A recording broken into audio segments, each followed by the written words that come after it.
We all had to read it in high school, so there you go. So anyway, welcome everyone. Welcome everyone. Doug's telling me I'm not speaking loud enough, so I will scream and get out of here very fast. What I will say is this: there have been efforts ever since I've lived in Tallahassee about the idea of a Tallahassee Museum of History. Dave Lang, it sort of became Dave Lang's pet for a number of years. Marty was heavily involved in it and so forth. It's always been difficult to get done for lots of reasons, and we gradually, over time, realized there is a Tallahassee Museum of History.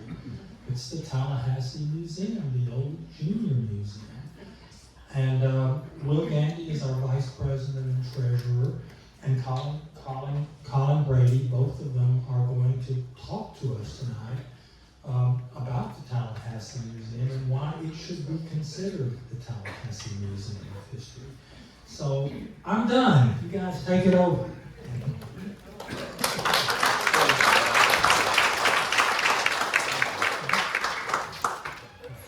Thank you, everyone. Can everyone hear me okay?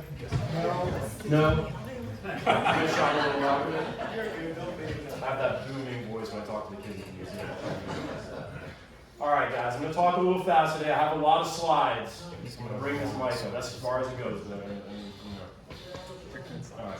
I've got a lot of slides, so I'm going to try to get through this quickly, but we're going to have a lot of fun. We're going to go through the history of the museum starting in 1957 when we were first started, and we're going to go all the way up until the name change in 1992, and then Colin's going to talk a little bit about the future. So it's going to be a really fun time, guys. By show of hands, how many people have been out to the museum? Let's see it. Is that literally everyone? That's what I'm talking about. That's a good crowd right there. All right, so everybody knows we're known for our Big Bend Farm. This is all modern stuff. I'm going to talk about what we do today a little bit. Big Bend Farm. We have native animals. Everybody knows us for our panthers and our bears and our red wolves. A lot of kids grew up going to the museum to see those. We also have collection storage. A lot of people don't know too much about that. I know a lot of people in this room have been to some of our collection storage tours. How many people have been in our archives? By show of hands, let's see. It's a pretty good number. That's better than it used to be, I'd like to say. So we have two separate on-site storages, one under our Discovery Center and one under our Phipps basement. They house 11,000 plus objects. That's about 14,000 now. Around 800 square foot each, and then we have one off-site storage, which is 300 square foot. They're temperature and humidity regulated. We monitor them using a digital hydrometer and humidifier. We do everyday light regulation, temperature checks, humidity checks, and leak checks. All right, this is what the Discovery Center basement looks like today. On the right, we have what's called Bone Room, and on the left, we have our paper archive and our Gundam object collection. This is our Phipps basement, which houses a little bit of everything in our collection from pre-Columbian to modern day. And this is our QR code, which will take you directly to our collections page. So if you would like to, you could pick up your phone and scan it, and you could Google anything that you want to in that search engine, and it will pop up. So if you go to random images, it'll pop up with a bunch of images of objects in our collection. If you go to keyword search, you can keyword search Tallahassee Historical Society, and it'll pop up with all of the objects related to the Historical Society. So definitely check that out. It's a great resource. It's a democratization of our collection, so I think it's really important. This is Bellevue. We're also known for the Bellevue House and the legacy of Catherine Murat on the property. I'm sure all of you have been there, so I'm not going to spend too much time with that. This is where it used to be located in 1885. I love this map. I just had to throw that in there. This is where it used to be located in 1957. When it was off Jacksonville Road. All right, we're going to fly through this portion. We're going to start with a little bit of a timeline right here. You want me to go back real quick? All right. Trust me, we got 80 more. They're going to be good. All right. No, that's where the Bellevue House was. Bellevue used to be there, which really far. Okay. Bellevue's here. Okay. It just shows you the growth of the city. Okay. All right. History of community. I'm going to talk about how the museum got started. This is a little bit of a timeline before I jump into my teleprompter speech, but I'm trying to stick to the best of my ability. If any of you follow our podcast, you know I'm a yapper, so I'm going to do the best I can. So the museum started in 1957. This is just a brief overview of what I'm going to talk about. So I'm just going to flip through this, and then I'm going to get to talking. And I'm going to end with the name change in 1992, okay? And then Colin's going to pick it up from there. All right, so let's get going. In 1956, Marjorie Miller, a third grade teacher at the university school, proposed that the Association of Childhood Education sponsor a children's museum in Leon County. Most of that year was spent on research and developing community interest in the idea. At a meeting of more than 75 people in February of 1957, plans for a creation of a junior museum were made, and a planning committee was appointed. The committee included members such as Dr. Roy Jarvis, Leroy McGowan, Marjorie Miller, Kay Nunez, Nell Carter, Clifton Lewis, Dr. Mode Stone, Dr. Hale Smith, Mrs. Miller Davidson, Dr. Sarah Sarigli, Dr. Ivan Johnson, Homer Brinkley, and Amos Godley. Go through this a little bit. Did you do a picture real quick? All right. Early meetings were held at the Lewis State Bank. I have a little bit of an object related to that to show you later. The Tallahassee Junior Museum was chartered on July 24th, 1957 with the following officers: President Sarah Sarigli, Vice President Clifton Lewis, Secretary Treasurer Leroy McGowan, and those are some names you all may recognize. That's why I feel it necessary to mention all these people. In the spring of 1957, the Service League voted to take on the Tallahassee Junior Museum as its major project. Additionally, the League committed $5,000 for 2 years toward the director's salary, once the museum board raised 1 year's operating expenses, that is. The city commission allocated $500 for the museum's first year's expenses. This is a picture of the old McMillan House. So I'm gonna stop my teleprompter for a second. The McMillan House sat on the corner of West Madison Street and South Adams Street. And I'm gonna show you a little GIS map in a second, exactly where that was. So we believe it's either the 104 West Madison or 108. And I say that because previous curators listed at 104, newspapers say it was 108. It was in a Capitol complex at the corner of West Madison and South Adams. So of course that's been torn down by now, right? Yes, Douglas. Show of hands of how many people actually been in that building. Show of hands. How many people have been in the McMillan House? In the museum. You? Yep. Awesome. It's a cool building, very cool building. Is it still there? It is not still there. No, it is not still there. Well, that's another photo. This is the backside of the McMillan House. Some people haven't seen this photo. It comes directly from our collection. I think it's pretty cool. Looks like a perilous staircase, I will say. Carrying collections objects up and down probably wasn't the easiest thing in the whole world. All right, and here's probably my favorite. So this is a view of the Capitol building from the McMillan House window, 1958. It makes the Capitol look super close. I'll tell you that much. All right, this is where we think it was. This is to the best of our ability. And shout out to Ada and I sat in the archive for hours trying to figure this out. But this is where we think it was. Okay, right there at the corner of Madison and Adams Street, with a nice view of the Capitol Rotunda. A lot of those buildings went away back then. All right. So the city commission allocated $500 for the museum's first year's expenses. Pay attention to a lot of the local names mentioned. There's a lot of businesses that were involved in the establishment of the museum. The Association of Childhood Education International's $200 donation paid for the museum's charter. The Tallahassee Federal Savings and Loan Association and Federal Savings and Loan Leon Federal Savings and Loan Association individually donated $500 to the museum's first year's operating budget. Go back a little bit. Guys. The National Foundation for Junior Museums pledged $4,000 worth of exhibits, plus $4,000 for a 2-year grant package for the director's salary. Governor and Mrs. Collins helped the museum find the Capitol Center building, the old McMillan House, which was at 108 West Madison Street, at the corner of Madison and South Adams. On January 7th, 1958, a board meeting occurred. Miss Gwen announced the lease dates, which were going to be December 18th, 1957 through December 18th, 1958. So it was always going to be a 1-year lease, and we always knew it was going to be temporary. However, it did get extended. The state extended the lease for an additional 2 years while the museum's board searched for a more permanent home. We were squatting for a little while, guys. It was actually rent-free, don't tell anybody. Under the museum first director, Madeline Sawyer's leadership, the Tallahassee Junior Museum's November 1958 opening was a great success, with 321 people in attendance. During its first month of operation, the museum served 21 school groups totaling 680 students, 19 Cub Scout troops totaling 248 scouts. Saturday activities involved 315 visitors, 17 clubs held their meetings at the museum, and 8 adult groups also visited. General attendance for the first 23 days of operation came to 511, with an overall total of 2,075 visitors. The museum's pet lending library started with a pair of prairie dogs, a manaya bird, and a rabbit were soon added.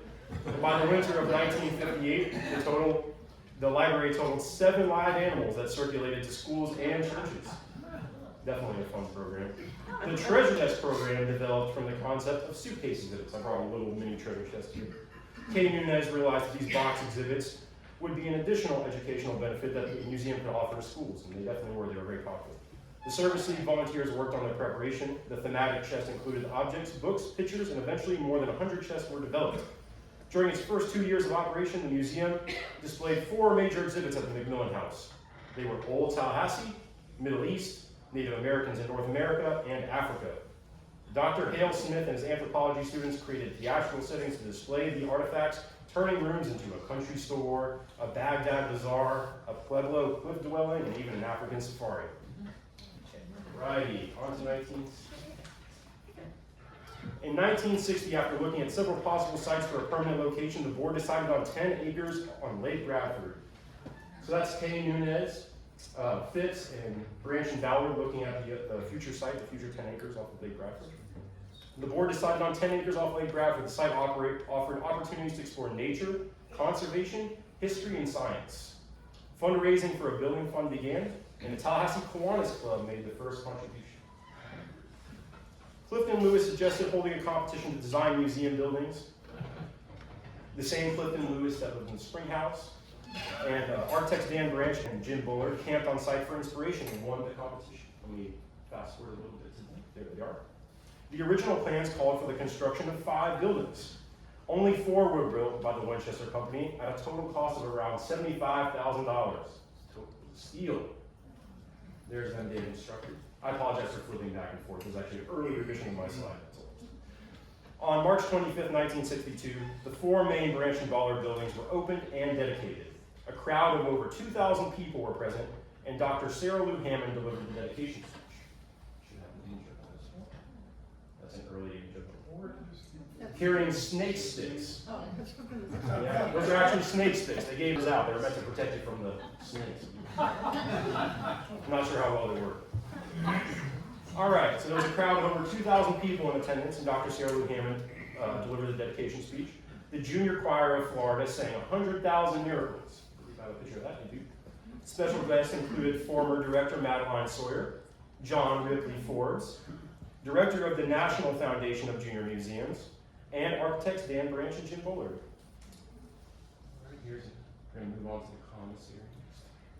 The B.O. Wood Commissary arrived on March 1st, 1962 from Pavo, Georgia. I feel like you have to say that. I'm going to say Pavo, Georgia. There you go. Same accent, different pronunciation. It opened in time for the museum's dedication celebration. During the opening, you guys are passionate people. During the opening week, 8,000 visitors participated in activities that highlighted different learning experiences. The commissary, Big Bend Post Office, opened on March 1st, 1963 with a flag raising, as you can see there. The Leon County Public Schools donated the flag, and Postmaster Peyton Yon designated the museum's director, Bob Henning, as clerk in charge. Senator Donald Fuqua's office issued the press release. It was an active post office, I'm sure a lot of you remember that. The caboose was donated by the Atlantic Coast Railway in December of 1963 and was moved to the grounds by the city for a dedication in spring of 1964. When you go to the caboose, there she is right there. In 1967, the museum and the Florida Heritage Foundation and the Junior League of Tallahassee formed the Murat House Association to save the former home of Princess Catherine Murat from demolition. The Murat House Association relocated Bellevue to the museum grounds. I've got quite a few good pictures for you. That's really sad. Again, I'm sorry. Alrighty. So that's what Bellevue used to look like when it was located off of Jackson Bluff Road and when it was a fraternity house among other things. Not quite the Bellevue we know and love today. Still well loved, I think, nonetheless. Maybe a little too low. Alright, there it was, once it was moved to museum grounds and reconstructed. Looking a lot more like how we like it to look today. All right, moving on. The Leon County School Board donated the one-room Concord Schoolhouse to the museum in 1970. There she is right there, our beautiful one-room schoolhouse. As a bicentennial project, FAMU, with the leadership of Dr. Jerry Chance, moved in 1937 Bethlehem Missionary Baptist Church to the museum and restored it. That's church. I promise I'll come back to these things. Alrighty, this was our church as it was founded originally. Doesn't look much like our church today. That's because our church was a shit. It was a project of FAMU during the bicentennial to find and restore this building, and Dr. Chance was a real major part of that. Bicentennial of what? 1976. Oh, okay, bicentennial.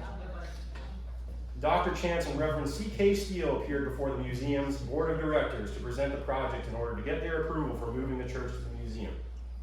Chance coordinated the restoration and did a lot of it himself, including rebuilding 11 of the church pews. I've talked to him myself, and he said that's how he knew it was what it was, because of the church pews. A prison release carpenter built the bell tower. The tower and the front of the church building were restored based on the congregational photograph enlarged from a snapshot of Miss Swanee Lewis. That Miss Swanee Lewis donated to Dr. Chance. All right, that's one of the working right there. That's Dr. Chance, and then Miss Thomas from FAMU.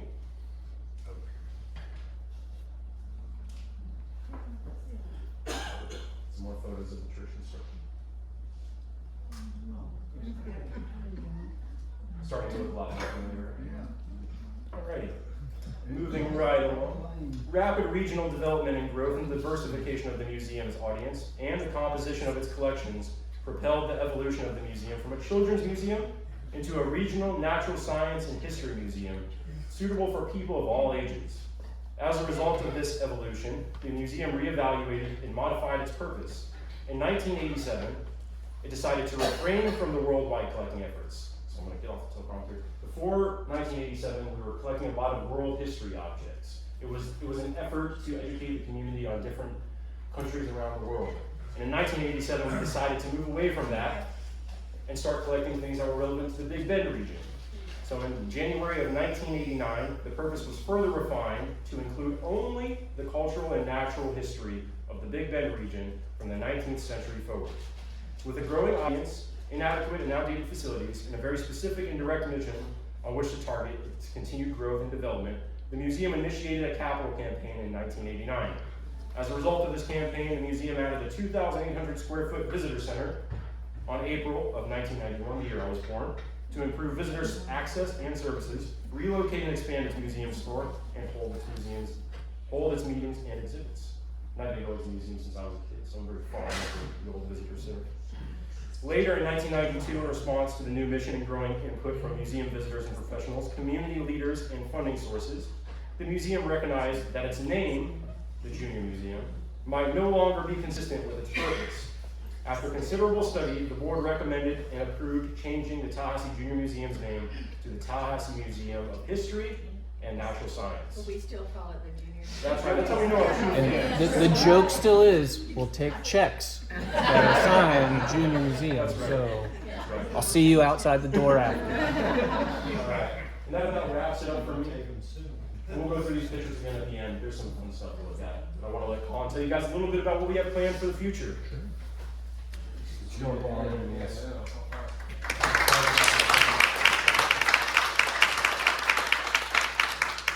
We were sitting this earlier today, and I go, 80 slides? Lot of love for the He said, museum. good to go back. We through saw after about the half top. of them. Yeah, we'll wrap I contributed 6. So it. 6 really valuable ones, though. Probably the best. I have the boring numbers, I think, is really what we're going to look at, but it's actually very exciting for us. So for those of you who don't know who I am, I'm Dr. Colin Brady. I am the Director of Collections and Exhibits at the Tallahassee Museum. I've been there now just about 4 years, and shortly after getting there and taking on that role, I brought on Will with me. So we've been doing this together. While he does a lot of curatorial work, as do I get stuck with a lot of the paperwork and the finances that are associated with our department and the museum as a whole.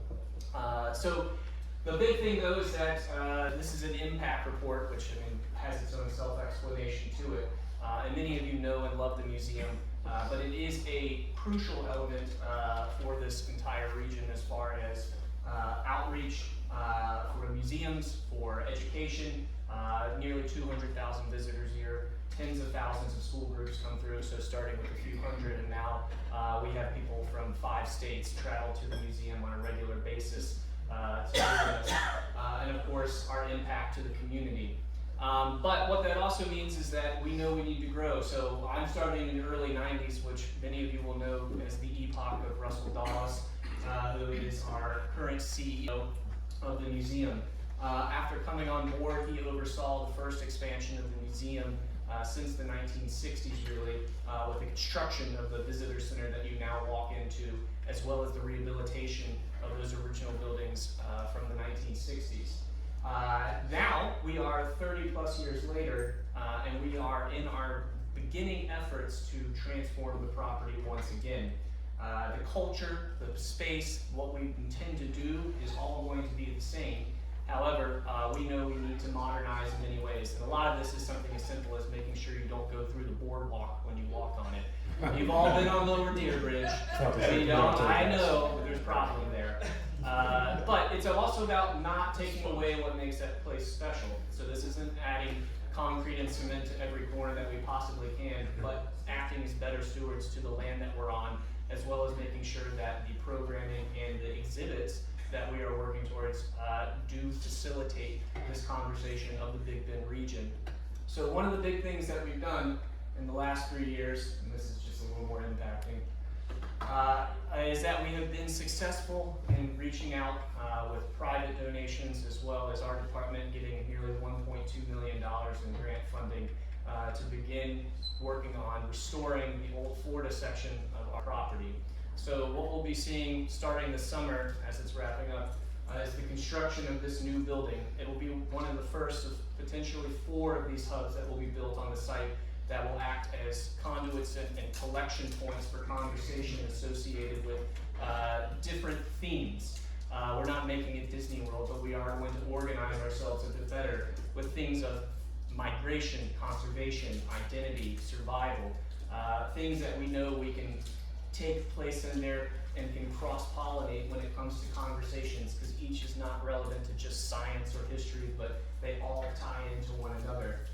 We had started this grant about 2 years ago, and some of you have probably been on the property since, but if you go to the old Florida section, which is the schoolhouse, the church, and Bellevue Plantation, you'll have noticed there are things like glass doors on the buildings now.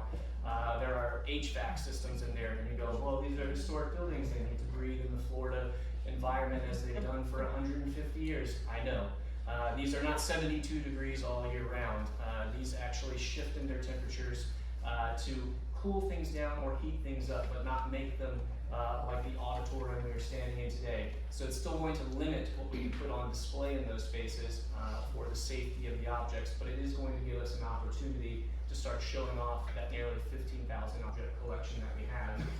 But this building here, even though it's quite small to start, is only about 1,200 square feet, and this will be the meeting point of conversation associated with the larger community of Tallahassee and the Big Bend region.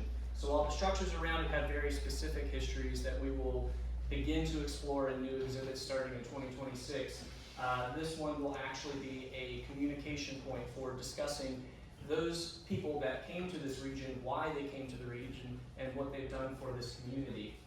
So it is a collective effort that we've been working on, pulling information from lots of different communities to fill this space, and we're working with a company out of Tampa to design the interior exhibit for all of these new exhibits that are coming, actually. But this will be quite exciting to see once it is done. So it is going to be sitting right in front, off to the side of Bellevue. If you've gone, we've done some landscape work as well all around the space. And the architecture firm is out of Baltimore. They have also done things like Harriet Tubman's Underground Railroad Visitor Center, George Washington, Mount Vernon, a relatively esteemed architectural firm that we're really quite proud to be working with, and who understand museum spaces and how to engage with them. And even though they're building tens of thousands of square feet in these structures, they were excited to work on something of this scale, also with hopes that future projects that we're planning might come to fruition with them as well, which I think might be a possibility. This expansion also continues on we're in the early stages of beginning our focus on a new capital campaign. The museum, and Will's pointed out, and we're happy to go back through this, you'll notice that we have our collections in basements, which is not a fantastic idea. Even though we're in the hills a little bit, this is still not, we deal with all sorts of water coming in there. We have snakes. We just got rid of a bunch of rats. Big rats. Mice who decided that dolls from the 1880s should be a nest for themselves. There's a fifth one somewhere, I don't know what it is. Every week there's a snake somewhere right near the entrance, so we have to check with our animal department to make sure it's not venomous, because we have had about 1 in 5 turn out to be a cottonmouth. Usually a babies, especially this time of year. But you'll understand that that's not something that we can be working with or in. So one of the new features that we'll be working to construct over the next 8 years or so will be a new 8,000 square foot facility, potentially 9, and the majority of that will be actually collection storage space. And this will accommodate our collection and have plenty of room to grow and help out with the state too. We look forward to those types of things, as well as some of Florida State's collections that are tucked in their closets, with an active lab built in there to promote conservation space or conservation studio, to bring in guests so that they can work. And as you enter that space, you'll be able to see curators and interns and people working through there. That structure will also have a new gallery that will be a permanent gallery for our collection, and then new education rooms, because that is a major point for the Accrediting Institute of AAM. That's where they focus. And some plans from the earlier 2011, 2012 interpretive plans and strategic plans that they did, but they're actually coming to fruition as well. So starting this next year, we'll begin work on our permanent exhibits in the Schoolhouse Church in Bellevue with creative arts that will bring a lot of the collection out, but also bring in all new audio components, visual components, while still respecting the structures themselves and their historical integrity. We don't intend to inundate the space with all sorts of bells and whistles, but there is a lot of story to be told there. And one of the things that we're fortunate to have had is pretty fantastic curators before us who did an excellent job of accumulating information, conversations, and objects associated with these structures. And now we're going to be able to actually put these on display. So really over the next 2 years, that whole section, inside and out, will be new exterior exhibits, sculpture garden coming in. All of these things will make that area updated. And we don't get to build a new deer bridge, but that's also being worked on too. I didn't forget these things. The pathways, the accessibility, we know it's difficult. A lot of, with these new structures, there's actually new crushed granite paths being put in for them, which is, has to be done. And some of those elements will be placed around the rest of the property, keeping things permeable. We don't want to make anything permanent, but to make sure that all of our guests can enjoy what it is we plan on doing. And then, of course, with the idea that this will expand into more hubs around the property that will focus on different elements, of course, like our animals, and then the Big Bit Farm will get a new, well, this is actually, we talked about putting the Capitol, or not the old historic Capitol going over there, would be placed on the property for that as well. But these are things that are advancing quite quickly. We are looking at this year and bringing in almost another $1 million in these grant funding and private donations that will help support us in our efforts to take care of the collection, which is our department's most important part, but also make sure that the museum is able to come in to the 21st century appropriately, which it so desperately needs. But we all are very grateful for the support that you and your families have given this institution over the last, what is it? 60 plus. Almost 70 years now we're coming up on, which is pretty fantastic. Well, that'll be a really good party in a few years, so it'll be a good time. But that is all coming too. So, with that, we're open to questions. Obviously, there's about 80 slides that we Yeah, we're gonna pop back to some slides. 40 slides we didn't get to. But Will did a great job of putting this together. I think that's one of the things is that the archives that we have specifically about the museum itself are incredibly rich. Yes. And again, a testament to the curatorial staff that came before that was able to make sure we had this information sitting there. this just scratches the surface. I mean, there's literally a book written by King Nunez about the history of the museum, so if anyone's interested, it's called A Tale Worth Telling. Go find that, come to the museum and visit me. I have an open office, please. I would love to take you guys through the archives and show you some of these photos in person. We could talk more about it. Collections as well. I mean, it's one of those things because this is not accessible to the public in a general sense, and by that I mean the objects. We have less than 2% of our collection on display at any one time. Our intention though is that, you know, if it can't be out on display, then we want to take as many people into it as possible. So we've been doing for several years now absolutely free tours into those spaces. And if people have interests specific to the collection, we'll pre-pull things for them. But overall, it has been a pretty phenomenal response from the community that's been taking part in these tours. And this is less of a formal tour and more of a conversation about the space and the collections. And of course, there are plenty of things that you can touch and look at and we can talk about. So we do encourage it, and we'll make sure there's no animals in there before you come in. I would always say the afternoon is a better choice because it's the morning where the snakes will curl up, and then wait for the frogs to come down, and then the frogs, and then we get in the basement. It's a whole situation. I mean, too much information, but we spent about 2 weeks trying to get this last rat. I mean, he ate about 6 bags of Cheetos before he finally succumbed to a triple defense of all sorts of things on the ground and snapping objects. Historians and Finally got exterminators. there. And of course, I mean, the Big Bend Farm, these things are, every part of this museum is constantly being thought about and upgraded. I was just having a conversation earlier about the structures here. They are every so many years getting repairs onto them. They actually have a new roof, so it was done about 2 years ago. But the support structures on this are completely rotted through. You can put a knife all the way through it. They were wise enough at some point to pour concrete into the bases of these, which is pretty much what's keeping the roof on. But we finally have found the right type of pine and the size that we need to replace them with some historical accuracy. So these things will be upgraded. We won't be HVACing the farm. There's no worries about that. But all of this is in phases as we look forward to start moving into creating more permanent exhibits that really highlight, as was discussed earlier, a real Tallahassee museum. Yes, sir. Have you read the charter for the museum? Mm-hmm. Did it mention anything about race exclusion or so? At the When they time, were putting this together? it did not specifically. As far as I remember, I had to look at it not that long ago. I mean, we just saw it yesterday, I think, 8 and 9 in the archive. About like accessibility or? No, the charter, the original charter. I don't remember Yeah, I seeing don't anything remember, about race. Yeah. The idea was to make it as welcoming to all as possible. That's what I was asking. Yeah. That was the main idea. It was, as far as I remember, I mean, you saw it. Some of the earliest photos From show. the get-go, it was Yeah. to be for the schools and stuff. It Some of really the earliest was. photos show It's always racial been, and diversity. even in the early years while it was still segregated, there was still attendance. We do have records of school groups coming from African American schools at that time that were attending.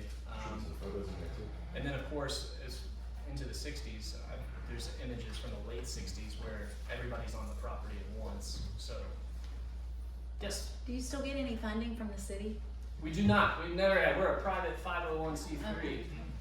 The only. Because I know they helped out the Yeah, early on, and actually, I laughed to myself when I saw the opening ceremony. There's city chairs that are out there.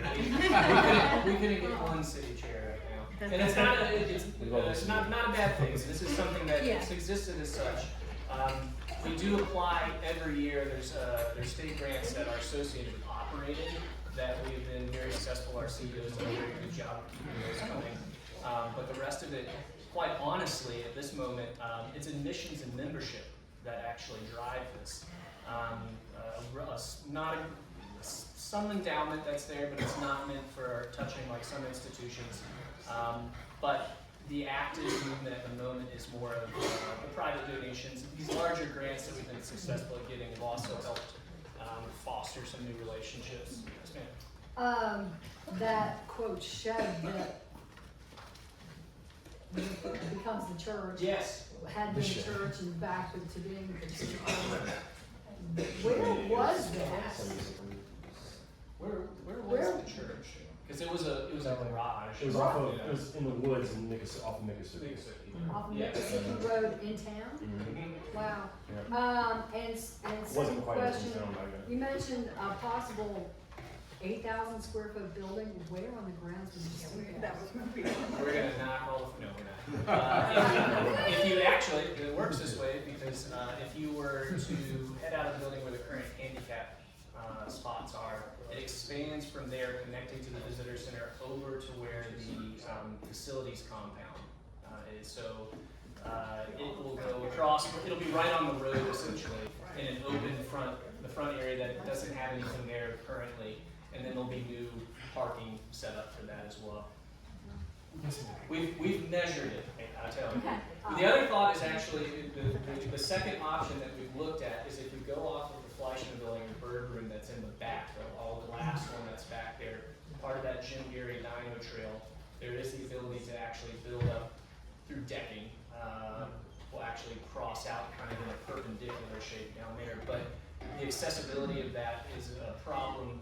Part of this collection storage is meant to have bay doors and things so we can actually bring in vehicles, so we want proximity to the road to be a bit easier. And we start, that's interestingly enough, the beginning of the decline of the property, because if you're down in the aviary, you can actually look up to where the offices are, and that's really where the slope finally hits. So we have the space, we've done the measurements for it, and it would change where some of the facility things happen, but yeah, it would be through that area, which is already a pinpoint for coming in.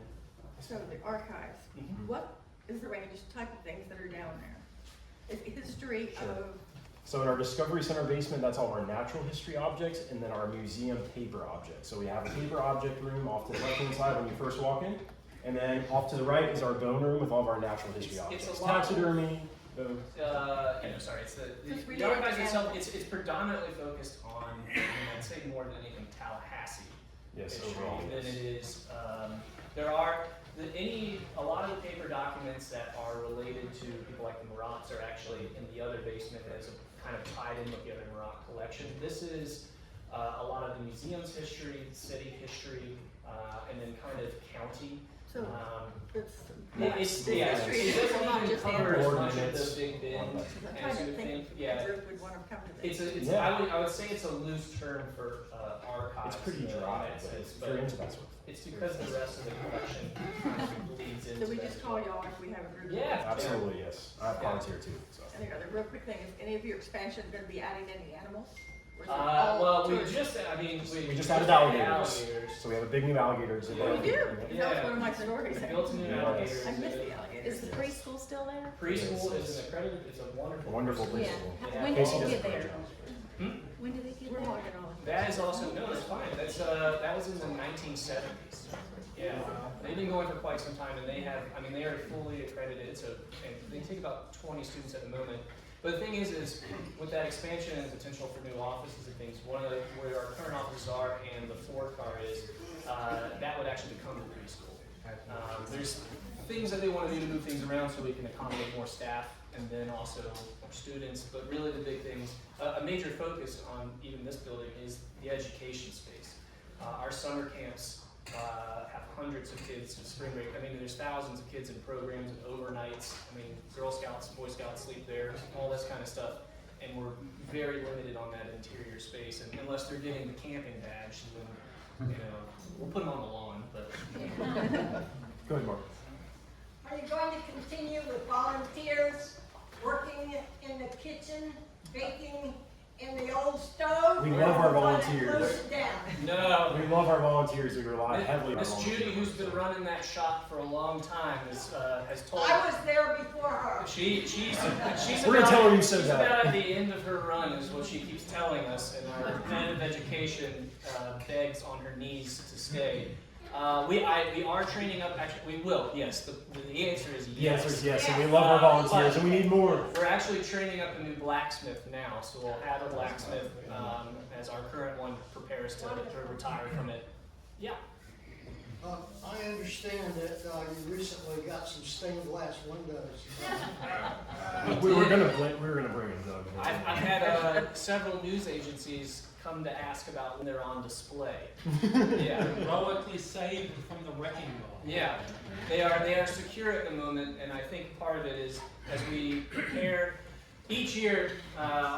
Sadly for Will and I, our exhibit budgets are pretty tight. But one of the goals is that every year we do in-house exhibit, and I mean that based off of the permanent collection that we have at the museum. This summer, fall is already planned, but it is a thought for next year on focusing on. We actually have a lot of architectural elements from different buildings that we've thought about doing. It's also possible in this new building as a space to do temporary exhibits as well. So they are on my list of actually getting treated is the first thing I need to do. And you can come see them Just on a so, private tour. In the archive. just so you know, those are the Michler House windows. Yeah, Gladstone / Michler House. Yeah. Thanks for throwing it in. No, it's great. Thank you, Doug. Yes, sir. Do you have any association with the Tallahassee Car Museum? No. No, we love them, but no. They seem to have some overlapping exhibits within their structure now that they've kind of added on over the Yes, years. they definitely have a large collection, and it seems to keep growing. And we definitely send people their way when they're interested in automobiles and a little bit of all of Tallahassee's accoutrement. They have a lot of stuff. We're very supportive of them. When people come to Model T, they often get sent right over to that museum. We just don't If have, you like the Model T, we don't have check the out the museum space. as well. I mean, this is one of the things is that there's so many wonderful things that we can bring onto the property, and we're constantly asked about adding to the collection and some really impressive pieces. But we are essentially full, and a lot of times it's larger, good farm equipment and things that would be nice to have around, but there's no cover, there's no space for it.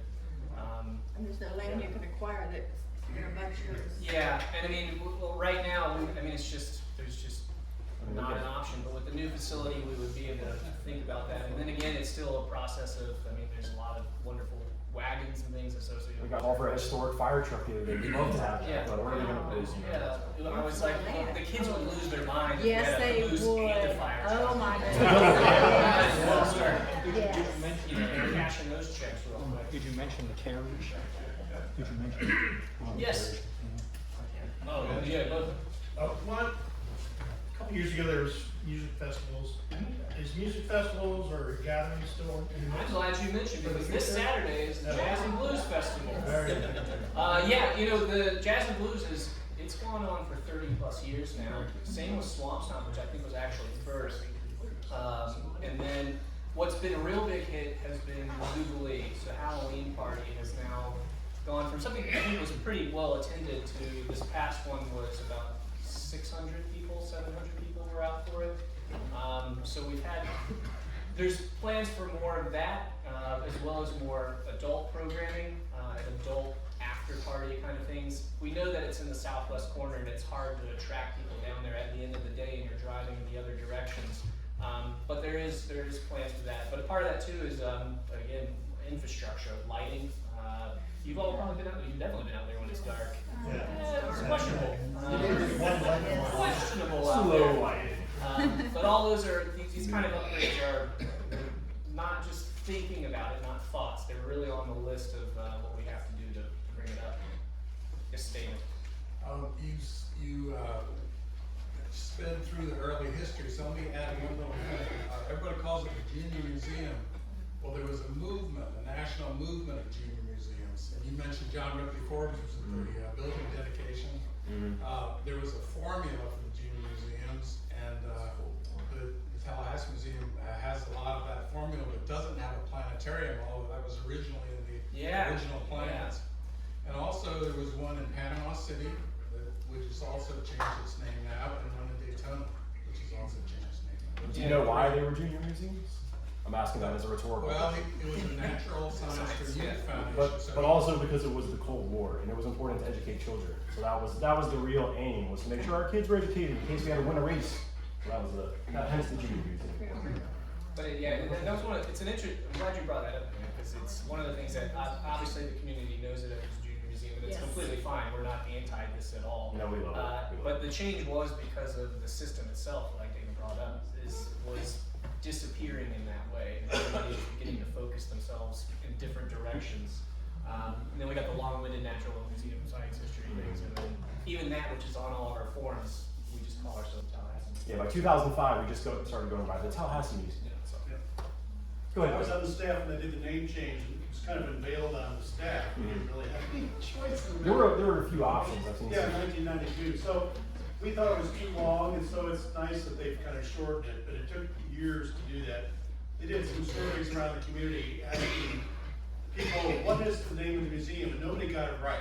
It was too long, so that's one reason they shortened it. By the time you see it on the highway, you're like, that's too much.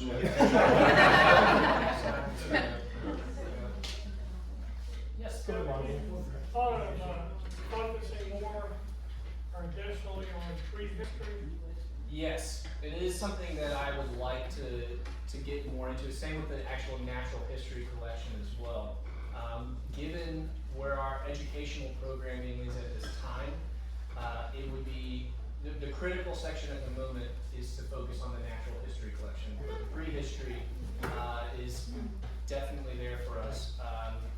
One of the things, it's just, I mean, it's acquisition, it's space, it's, I think there would be, one of the facilities or hubs was potentially supposed to be for this kind of material. But we keep flip-flopping on everything. But yes, I mean, I'd like it to grow into a collective conversation of everything that is from around here, from, the Pleistocene to now. So it's there and it's in our mind, but, It would make Hale Smith very happy. it's true. It's true. Also going around right now are some clippings from the dedication as well as some objects from the collection. I have some railroad money as well as some clippings from the dedication, so enjoy. And also when we're done, you can come up and see some of the other objects that we brought. Any other questions? How many visitors? We have about 175,000 a year. Yeah, 42,000-ish school-age children groups come through as well. And again, that we've seen an uptick. I mean, they keep the records on all of it. Out of state and international. Thankful to the two universities being here, including, I guess TSC now too. But that has brought in quite a bit. So that was in, like 2-3% is up about 7-8%. Out of state is around 15% or so.